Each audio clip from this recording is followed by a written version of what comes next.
All right, everybody, welcome to the Miami Herald's High School Football Gridiron Report. We're at McArthur High School this week. The Mustangs are 3-0. Good start to the season. We're here with Coach Laron Culpepper and a few of his key players. Coach, congratulations on the start. It's early in the season, but it's got to feel good to see this kind of success early on, considering the hardship the team went through last year with a winless season. If you could just tell us briefly, what's been the biggest key to success so far? Got the kids to buy in. We're changing the culture around here. When I got here, it was kind of a broken team, to be honest with you.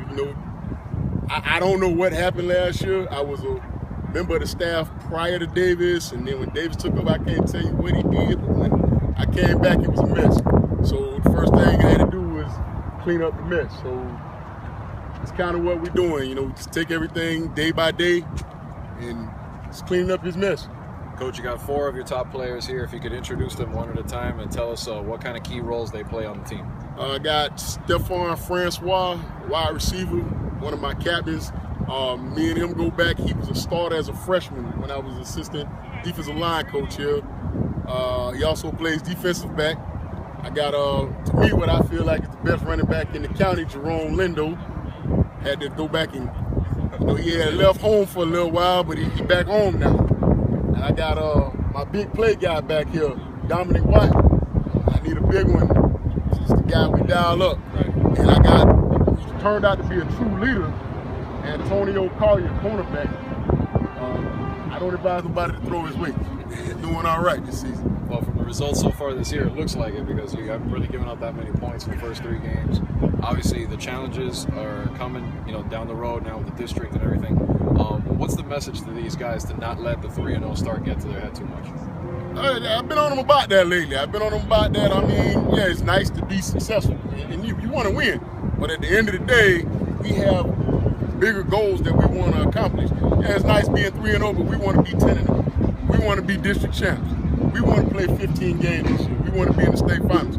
So, we got lofty goals. So, these are just the first steps to it. It's not a sprint, it's a marathon.